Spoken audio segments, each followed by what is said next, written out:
Opening comments. The United States condemns Russia's unjust sentencing today of Oleg Orlov, the renowned Russian human rights leader and co-chair of the 2022 Nobel Prize-winning organization Memorial. Russian authorities, dissatisfied with the outcome of an earlier ruling that imposed a simple fine, sought a redo.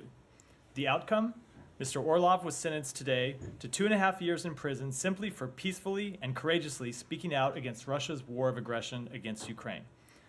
Ambassador Tracy joined diplomats from 17 other countries to bear witness to this latest miscarriage of justice in Putin's Russia, which Orlov aptly described as Kafkaesque. Today's verdict falls on the 9th anniversary of the assassination of Russian pro-democracy politician Boris Nemtsov. Like Alexei Navalny, Nemtsov was a clarion voice for reform and accountability who Putin targeted for his activism.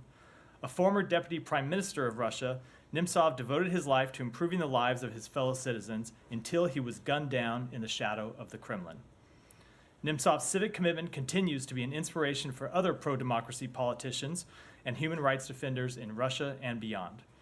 Vladimir Kara-Murza, a Nemtsov protege and courageous leader in his own right, now languishes in a Russian prison for advocating a freer future for Russia. The United States strongly condemns the Kremlin's escalating domestic repression. Together with our allies and partners, the United States will continue to insist Russian authorities immediately release the more than 680 political prisoners they continue to hold, and we reiterate today our support for Russia's courageous citizens who continue to work toward a better future for the Russian people. And with that, Matt. Sorry, sorry, I was on the phone. Sorry for being on time today. Exactly. Caught everyone off guard. Well, exactly. Such a shock. Because I was late and I missed your opening, I'll defer. John? Could I actually maybe switch to the Middle East? Yeah, first? of course. The president's comments talking about Sunday as the goal for a ceasefire. What can you tell us about that? Is that a goal? Is that something that is actually maybe not a deadline, but something that you think is possible? So our goal is to achieve a deal to reach a humanitarian pause and the release of hostages as soon as possible. Certainly we would welcome getting one by this weekend.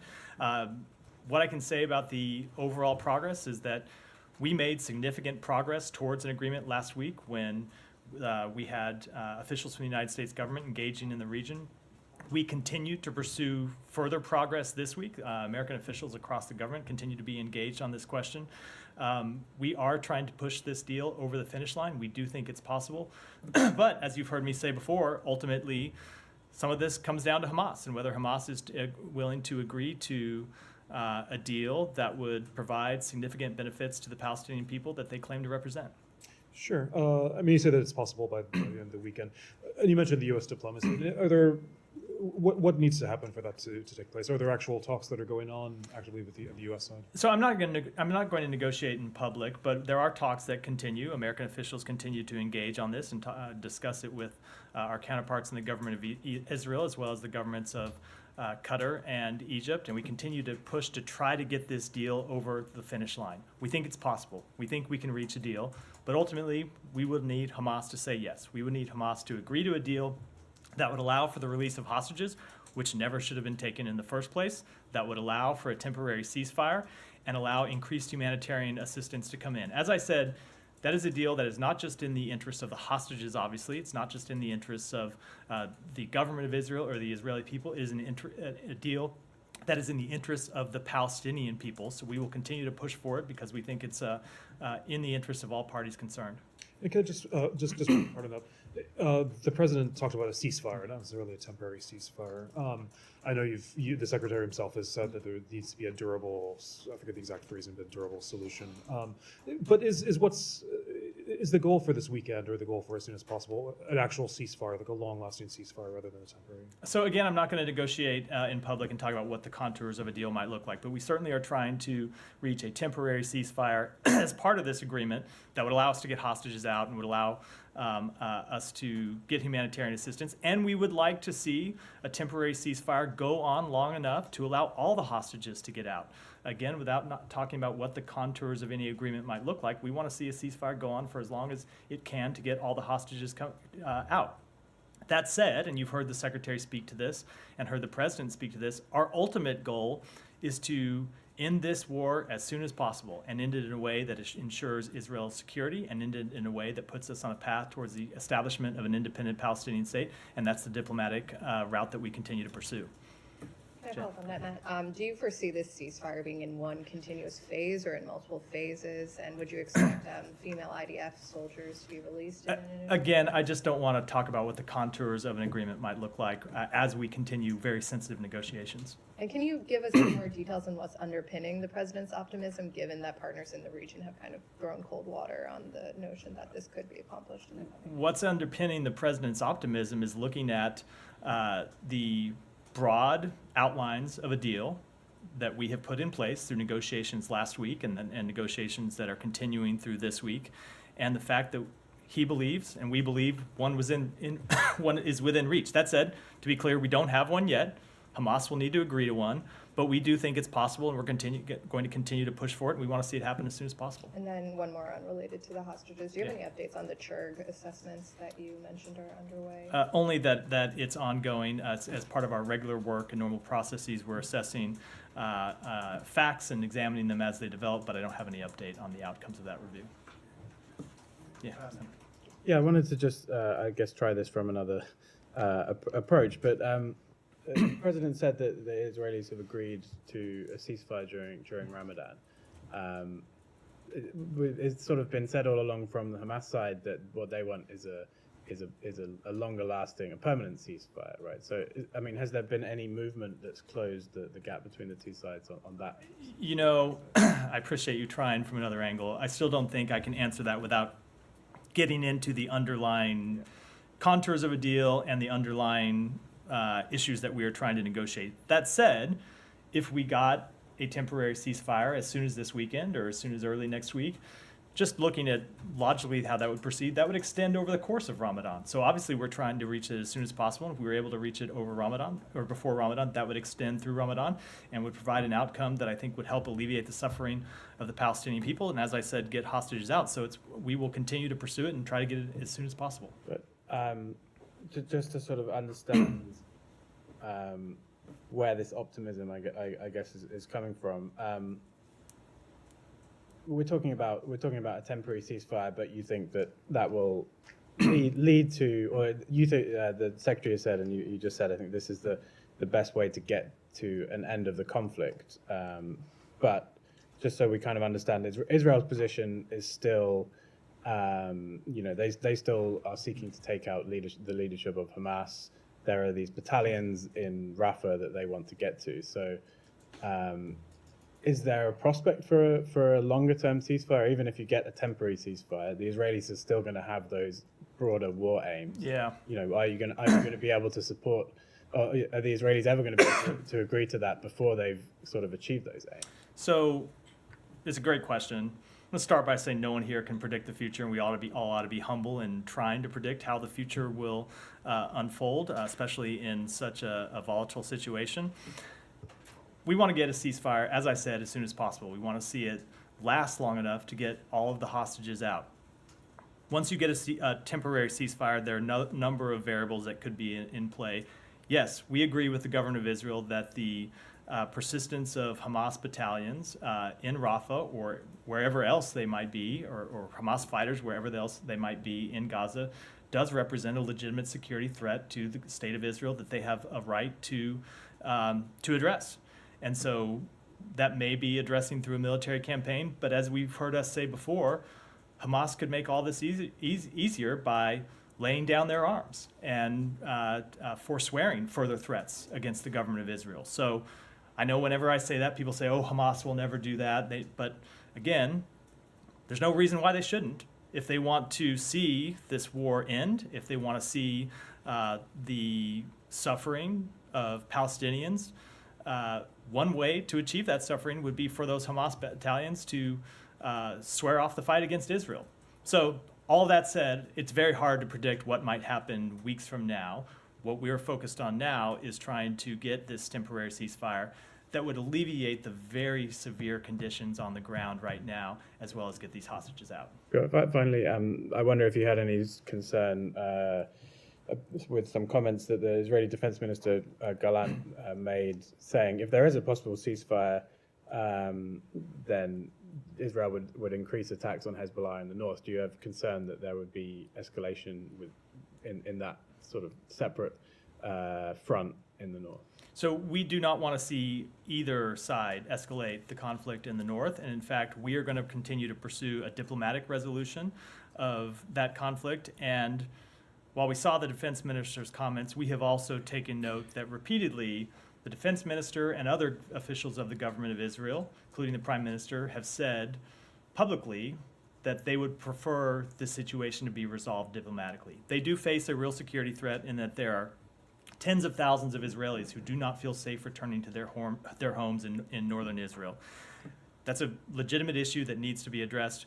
We want to achieve a diplomatic path. The government of Israel has said publicly, and they have assured us privately, that they want to achieve a diplomatic path, and so that's what we're going to continue to pursue. And ultimately, that would make military action unnecessary. Saeed, go ahead. Following up on Sean, Jen, and Simon, there's a great deal of pushback. I mean, when the president spoke yesterday, there was an element of certainty that we will have a ceasefire by next Monday. I think you're So- over-describing his Well, comments a little bit. He said that's what we're trying to get to. Okay, I mean, let's see what he said that. Yeah, exactly. He used Well, the I mean, word okay, hope. the impression, let's put it this way. I don't speak to people's impressions. Okay. Saeed, sorry. Okay, that's all right. I mean, you know exactly where I'm, where I'm coming from on this issue. What I'm saying is that, does that mean that all the I's have been dotted and the T's have been crossed, or at least it has been fine-tuned right now, and we're probably getting closer? No. Would you say we're closer today than we were yesterday? We're closer today than we were yesterday, but no, the I's haven't been crossed and the T's haven't been dotted. As I said, we don't have a deal. And we're trying to get one, and we're trying to push this over the finish line.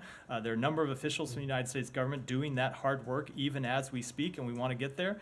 But ultimately, Hamas has to agree to a deal, and we hope that they will. Yeah, but time and again, you put the blame squarely on Hamas, and that's your prerogative. That's fine. But before October 7th, there was a siege on Gaza for 16 years. I mean, the suffering had been going on for a very, very long time. Would there be, as a part of this deal, whenever it comes to pass, would there be a commitment to lift the siege, by the Egyptians, by the Israelis, with the influence of the United States of America? So again, I don't want to speak to what this deal would look like if and when we get one. But if you go back to the principles that the Secretary outlined in Tokyo that we want to see govern Gaza going forward, one of the principles that he outlined was no ongoing siege of Gaza.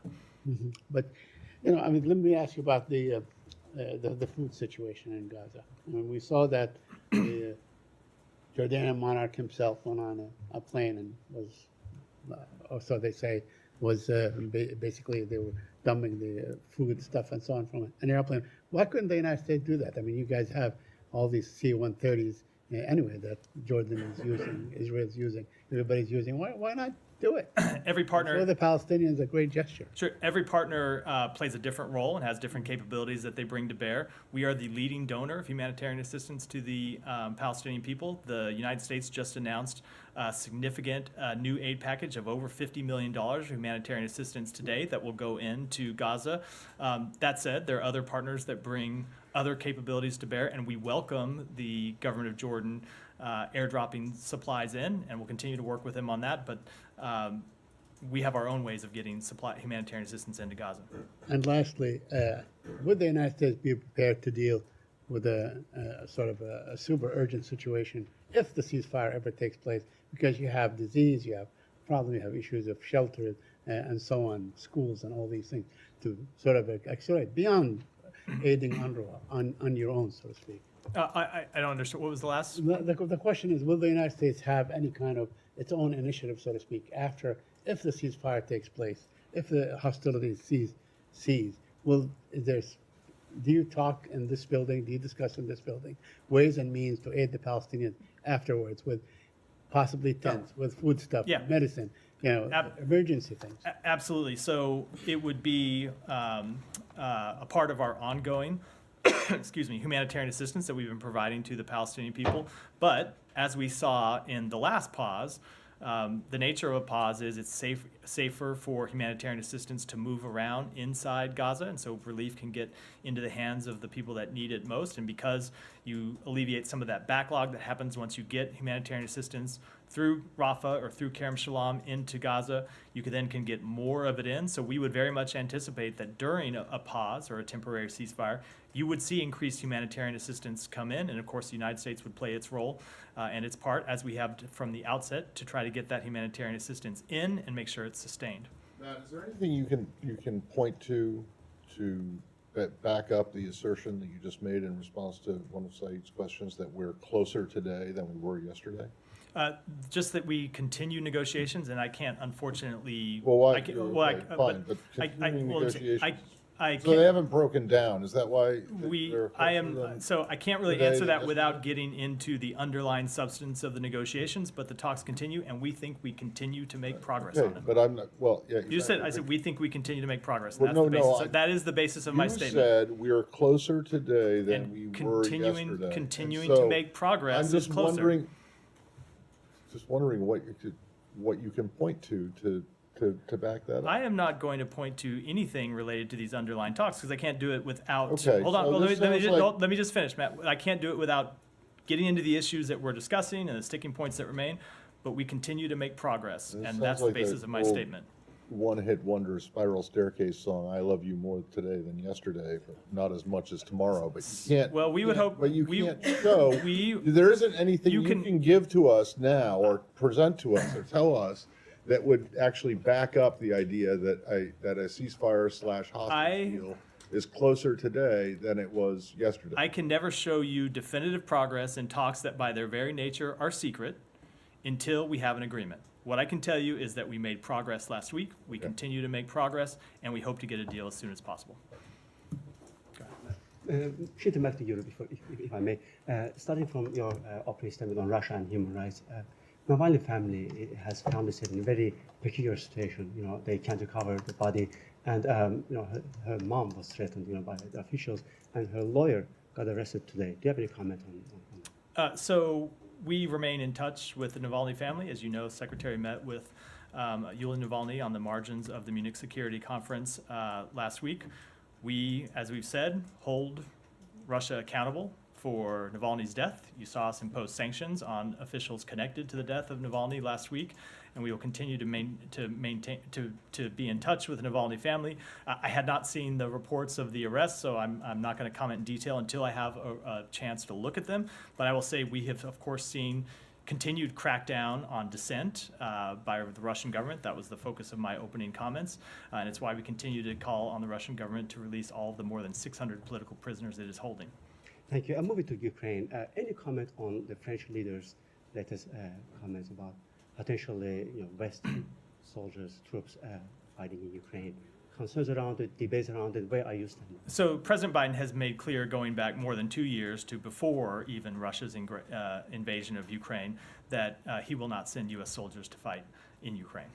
And what is your observation about the current state in the battlefield? Ukraine appears to be in retreat. What's next? How dangerous is the current situation? The situation is extremely serious right now. We have seen Ukrainian frontline troops who don't have the ammo they need to repel Russian aggression. They are still fighting bravely. They're still fighting courageously. They still have armor and weapons and ammunition they can use, but they're having to ration it now because the United States Congress has failed to act. And so we expect that for the remainder of the year, Ukrainian forces will continue to fight bravely, and they will make advances, as they have done most significantly in the Black Sea as of late. But it will be much tougher for them if they don't have access to the ammunition that we need, which is why you see the president continue to push for Congress to act. We believe, as we have said multiple times, if there are no troops to fight in Ukraine, I think fundamentally we think that the path to victory for Ukraine right now is in the United States House of Representatives. That's what Ukraine needs most. They need the national security supplemental that the president has proposed to get Ukraine the weapons and ammunition it needs to defend themselves and continue to fight courageously for their freedom and independence. And just finally, have there been any discussions with the French before or after about these remarks made by Macron? I'm not aware of any conversations or don't have any to read out.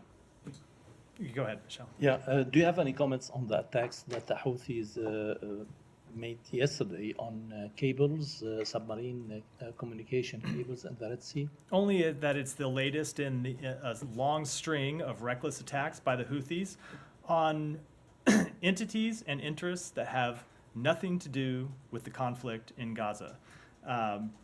Just as when we saw the Houthis attack ships that were bringing food to the people of Yemen, these attacks are on entities that do nothing to help Palestinians who are suffering, are in no way connected to the conflict in Gaza, and they should stop immediately, and we will continue to hold them accountable for the attacks. And how will you counter these attacks, and what alternative does the international community have? I'm not going to speak to any specific actions we might take. I never want to preview them in advance, but we will continue to work to degrade and deter the Houthis' capability to take such reckless actions. Is there any alternative for these cables?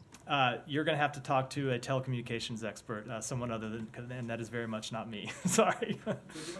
Yeah. Just briefly, Yeah. just reading back what you said. Just wanted to see if there's a nuance to it, saying that the president's been clear. Back on Macron's comments, ruling out sending soldiers to fight in Ukraine. Could there be a training role? There is no nuance that I mean to communicate there. We are not sending boots on the ground to Ukraine. The president has been very clear about that from the beginning. Training role? I don't believe it's in Ukraine. I believe it's in. I'll defer to. There's various National Guard forces who were in Ukraine and are in Poland and elsewhere. I believe that's correct. I'll defer to my colleagues at the Pentagon, but I believe the training, if I remember correctly, the training mission was before the invasion, and since then it's happened outside of Ukraine.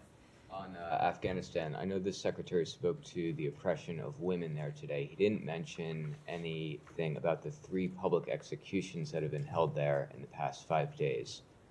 So what, if any, comment you have on that? And separately, Chairman McCall is again threatening to hold the secretary in contempt of Congress, demanding notes from Dan Smith on the withdrawal be turned over by March 6th. Does state intend to comply with that? So as it pertains to public executions, we condemn the public executions. It's another sign of the brutality that the Afghan government shows to its own people. And with respect to the letter from Chairman McCall, so been a while since I've spoken to this, but I've spoken to it before. We have repeatedly and explicitly underscored the important role that we believe Congress plays in foreign policy. Excuse me, and its vital oversight responsibility. We have engaged with the committee extensively to respond to requests on the after-action review. We remain committed to accommodating the committee's legitimate need for information regarding the withdrawal. In terms of that cooperation and what it's looked like, for more than 6 months, we have every week provided hundreds of pieces of hundreds of documents and informations from the AAR files. We sent our most recent transmission to the committee just this past Friday. We have provided them numerous briefings, tens of thousands of pages of documents, public testimony from the department's senior leaders, and witnesses for day-long transcribed interviews, all demonstrating, in our view, our commitment to accommodating the committee's request to the greatest extent possible, while still respecting the executive branch's legitimate confidentiality interests. So that's our overall record in cooperating with the committee's oversight responsibility. As it relates to the chairman's latest letter, I think it is worth pointing out that it doesn't have some of the facts right. The department has never told the committee that the White House or any other agency is holding the interview notes used to compile the AAR. Those are department records. What we have actually asked for is a chance for Chairman McCall to speak to the Deputy Secretary of State for Management and Resources, Rich Verma, to discuss our concerns in order to try to reach some understanding, and those requests have gone unanswered. So we will continue to work in a good faith and timely manner with the committee to answer their oversight requests, but we would ask that they also engage with us in good faith. Might follow up on Afghanistan. Go ahead. I told Nike I'd come. Please don't interrupt. I told Nike I'd come next. Matt, this is If I may- Please do not interrupt your colleagues. Go ahead. If I may, I would like to go back to Gaza. Earlier this month, the Sinai Foundation said that they obtained information that current instructions in eastern Sinai is to create a highly securely gated, isolated area near the Gaza borders to prepare for the reception of Palestinian refugees. I took note that the Egyptian government has come out and has denied it.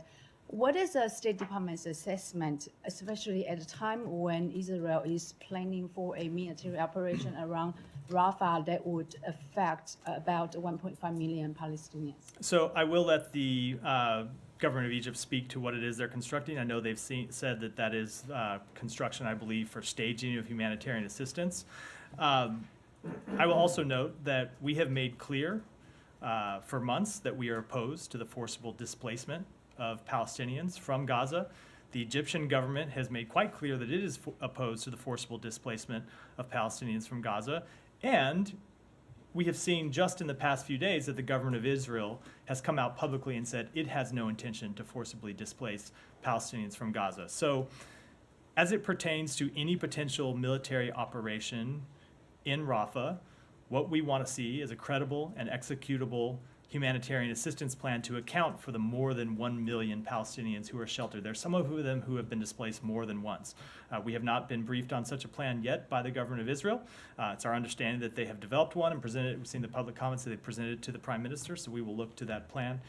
But I do think it's worth emphasizing again that our focus continues to be on achieving an agreement that would give us a temporary ceasefire and alleviate some of that humanitarian suffering that might allow people to leave crowded areas in Rafah and go elsewhere inside Gaza. When you said, Yeah, go ahead, Yeah. if you weren't done. when Yeah, you said sorry. that we have not been briefed by BB's plan, are you talking about the State Department or are you talking about the whole Biden administration? I'm speaking on behalf of the State Department. I'm not aware of any briefings. It may be that we've received cursory briefings, but I know we have not engaged with them in any kind of substantive way on this plan that was presented to the Prime Minister just in the past couple days. Go ahead. Great, thank you. I want to ask. Hold on. I'm just going to say I was getting ready to call on you, but for 8 years. I was getting ready to call on you, but I'm going to observe my long. Get the follow-up from here. First of all, it's the second time you've interrupted your colleague. I'm going to observe my long-standing rule that the best way to get called on is to not interrupt your colleagues when they're asking questions, and I'll call on the gentleman sitting next to you. Thanks, Matt. I want to ask about Aaron Bushnell, the 25-year-old active duty airman who self-immolated in front of the Israeli embassy on Sunday. The special incident didn't come up during yesterday's briefing. I know you released a statement extending your condolences to his family, but I want to ask if you have anything comments beyond that. Specifically, I want to ask, will U.S. policy in any way be changed or affected by what happened on Sunday? So, again, I just want to reiterate our deepest condolences to his family. It's obviously a horrific situation, and our most heartfelt sympathies go out to them. With respect to this act or any kind of protest, obviously we are aware of the depth of feelings that people have over this issue. And we are constantly taking those points of view into account and using them to think about how we approach the issue and whether there are things that we can do differently. That is the case whether it's with respect to protesters. It is the case with respect to people that the Secretary meets with and hears from directly on all sides of this issue. So yes, we will always look at the points of view that people have, but ultimately we have to make our own decisions based on what we think is in the national security interests of the United States, and we'll continue to do that. So will U.S. policy be affected? Yes or no? I want to again I don't think I should comment with regard to this specific case other than extending my sympathies to his family. As I said, generally we are always looking at the strongly held views by people across the spectrum, and I guarantee you we do hear from people across the spectrum who want us to do one thing differently, whether it comes from stopping support for Israel to supporting Israel more. And we hear loudly from people about this issue. We have to make the best decisions we can about national security interests. And right now, we believe the best thing that we can do is to continue to pursue a temporary ceasefire that would get the hostages out and alleviate the suffering of the Palestinian people. Thank you. Go ahead, in the back. Go ahead. No, behind you. Go ahead. Thank you, Matt. God bless you. There have been now at least 6 documented instances depicting members of the IDF displaying or rifling through women's underwear. And of course, that's just on camera. Soldiers have, as we've seen, stripped and tortured Palestinians. There have been a reported history of soldiers abusing children that they've detained even before October 7th. And of course, investigations need to be pursued. But still, given all that we've seen from Israeli forces just up to this point, what's the U.S. government doing in response now, given the UN experts' alarm at credible allegations of human rights violations and sexual violence committed against Palestinians? We make clear to the government of Israel that we expect them to behave consistent with the laws of war and consistent with their own rules of engagement. And we have seen the Israeli military come out and say it is conducting its own investigations into reports of soldiers who have failed to comply with either of those two sets of rules. And that's appropriate, and that's what you expect a professional military to do. And we expect those investigations to proceed, and if appropriate, hold the responsible parties accountable. And a few more, and then related to that investigation, then related as well to the Biden administration's memo a couple weeks ago regarding this kind of thing of ensuring that American military aid isn't contributing to these kinds of violations. What sort of conversations are being had right now to make sure that these accountability measures, if they need to be taken, are taken, on time, expeditiously? I know, for instance, like the assurances for the memo, those need to be done within 45 days. So what's the conversations like around those? It is the exact kind of conversation I just detailed in response to your last questions, which we have very frank and candid conversations with the government of Israel about this. But again, the government of Israel has itself come out and said publicly, you've seen the head of the IDF say that they are conducting investigations. You've seen, I think it's the chief attorney or the chief lawyer, I'm going to get the exact title wrong, come out with a report in the last week or so of alleged violations and say that they're members of the IDF who did not behave in accordance with Israeli rules of engagement, and that there are investigations ongoing. We think those are appropriate. That's what we expect our military to do when American servicemen or servicewomen don't behave consistent with the laws of war, consistent with rules of engagement. It's what we expect the Israeli military to do. It's what we would expect of any professional military operating anywhere in the world. And then on Aaron Bushnell, per my colleague's question just now, specifically I was wondering if there's any concern with regards to him saying, as he said, I'm an active duty member of the United States Air Force, and I will no longer be complicit in genocide. I'm curious if there's been any conversations about that kind of claim being made by a member of the armed service before, of course, he commits such a... I think I should defer to the Pentagon for an answer to that question. And then any updates on Hind Rajab's, the investigation into the killing of Hind Rajab's family and the paramedics sent to save her? I don't have an update. My understanding is that the investigation is ongoing. It's not concluded yet. Thank you, sir. So authorities in Pakistan detaining journalists who were talking about the reports of rigging in elections. So we also heard that Pakistani authorities also asked the bureau chief of New York Times to leave Pakistan as soon as possible because she was also reporting on the same subject. Do you have any comments on the free speech? So we want to see freedom of expression and the right to a free press observed in Pakistan, as is true anywhere around the world. Sir, United States spends millions every year on winning hearts and minds and promoting democracy overseas, including significant investments in Pakistan. But in the last few months, the image of U.S. has suffered due to some misleading and irresponsible statements by some political leadership. What's your message to the Pakistani people? Is there anything in specific you're asking me to respond to other than general statements? What specifically do you mean? About the Imran Khan statement, he's still saying the U.S. was involved in Pakistani politics, because of America. I'm not in the power, and people are chanting slogans in the streets against U.S. All I can do is continue to stand up here and tell the truth, which is those allegations are incorrect. They are false. What we want is for the people of Pakistan to be able to decide the future of Pakistan, including their own government. Jaleel, go ahead. Thank you very much, Matt. After so many weeks, I don't know how to even ask questions. Just get to the question. So a couple of weeks ago, I had asked about my assessment of the Taliban getting stronger, and my colleague just mentioned them about their public hanging. You did not agree with my assessment, but the State Department in their letter to the Cigar stated that the Taliban resurgence is going on. Can you now at least officially accept that under President Biden, the Taliban are becoming more stronger at least? I am not familiar with that letter, so I want to review it before I comment in detail. One more, sir. Just one more, sir. For 20 years, the U.S. was in Afghanistan. It lost more than 2,000 of its soldiers there, okay? So some questions are a bit more serious. Can you officially agree with me on one point here, that all these 20 years, China was the one basically that was supporting the Taliban with those weapons, especially those Chinese AK-47s, which they copied from the Russians.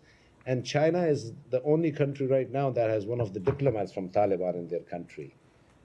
So I am unfortunately unable to offer you an assessment of how the Taliban was arming itself over the course of that 20 years of war. It's not something I was working on in the U.S. government at the time. Geeta, go ahead. Thank you, Matt. Back to the war in Gaza. You're pursuing the negotiations in Paris and Doha. Is the government holding off the draft resolution in New York to see if you get to a deal? And what do you intend to do with that? No, the two issues are not related. We continue to discuss a potential resolution with partners on the UN Security Council, continue to talk through both the content of such a resolution and the timing of when one might come up for a vote. I don't have any updates other than those conversations continue. Would reaching a deal cancel that, presenting the resolution? That asked me to, I think, respond to a hypothetical, and I'm going to decline to do so. Well, I have another hypothetical, but just listen to it. Should you get a deal, does the administration want it presented to the Security Council? Again, I'm going to decline to comment on that until if and when we reach such an agreement. Yes, you would? No, I said I'm going to decline on comment on what we might do until if and when we reach such an agreement. Go ahead, Jen. Has the U.S. gotten any information or additional answers from the Israeli government on the deaths of the two 17-year-old Americans who were shot in Palestine? Only that those matters are both under investigation, and we think that's appropriate. And when those investigations conclude, if accountability is the appropriate outcome, you can be sure that we will be calling for accountability, and we will expect accountability. Have you given them any sort of timeline in which they need to get back to you with answers? So again, with respect to the two investigations, one is being conducted by, I believe it's the Israeli National Police. The other is being conducted by the Palestinian police because of where that specific killing took place. And so it's not just a question of pressing the Israeli government. It's one of the investigations is being conducted by the Palestinian Authority's police force. That said, we want them to proceed. We want them to be finished as soon as possible. I think it's sometimes hard to put a time frame on investigation, especially criminal investigations. So I'm not able to do that. We want to see it happen as soon as possible. Go ahead. Thank you, Matt. Given the fact that the Palestinian Authority has removed maps of Israel from new Palestinian textbooks, is there any evidence that the Palestinian Authority will accept and recognize a two-state solution? Yes or no? And I have a follow-up. So the evidence I would present to you is that in all of our conversations with President Abbas, he has represented that he is ready to move towards a two-state solution. He is ready to look at any proposal that we can put forward, and we are working with our Arab partners in the region to come up with just such a plan. Okay, the Palestinian Authority and UNRWA have reinserted a text which phrases a woman terrorist, Mughrabi, who attacked a civilian bus, murdering 38 Israelis, including 13 children. Will you demand that the Palestinian Authority and UNRWA remove that text, yes or no? I am not familiar with the specific text to which you're referring, so I'm not going to comment on it. Thanks, Matt. Yeah, go ahead. Go ahead. Yeah. Matt, do you mind, please? Go ahead. Thank you very much. So I'm genuinely confused. Is the administration calling for a permanent ceasefire, or are they calling for a temporary ceasefire? We are calling for a temporary ceasefire as part of the negotiations. Okay, and President Biden is going to the southern border on Thursday. Do you expect him to bring up the migration matters in Latin America? I think that's a question you should direct to the White House briefing, which I believe starts in 2 minutes. You've called for the unconditional release of hostages. Why then support a deal where there would be hostages released in exchange for Palestinian prisoners who've committed terrorism against Israel? We ultimately want to see these prisoners get out, and in any the Palestinian prisoners? No, we want to see the hostages get out. And in any such negotiation, you have to make difficult choices. Ultimately, these are choices that the government of Israel is going to have to make, and we're going to work with them to try to reach the best deal possible. We want to see all the hostages released, but this is as often is the case around the world when you're trying to get hostages released or where you're trying to get wrongfully detained individuals released, you have to make difficult choices to bring them home. And finally, funding for the State Department expires at midnight on March 9th. Does the department have a contingency plan in the event of a shutdown? I'm not going to speak to contingency plans other than to say that we think Congress should do its job and pass a funding bill. Thank you. Matt, So, sorry, just two really brief things. One, you were just asked if there was any evidence that the Palestinian Authority supports a two-state solution, or any evidence that they do. Is there any evidence that the current Israeli government supports a two-state solution? So we continue to engage with the government of Israel about Does the current Israeli government support a two-state solution? I think you can look at the Prime Minister's very well covered public comments on this matter. And That the answer said, would be yes or no? that said, Do they or do they not? that said, I will let you interpret them how you want. That said, we continue to believe that a two-state so solution no is in doesn't the always interests mean of no? Israel, and will continue to push for it. All right, and then secondly, on these questions about Bushnell, and I'm a little bit confused as to why this is coming up at the State Department briefing, other than that it is a policy matter, but this guy was not an employee of the State Department.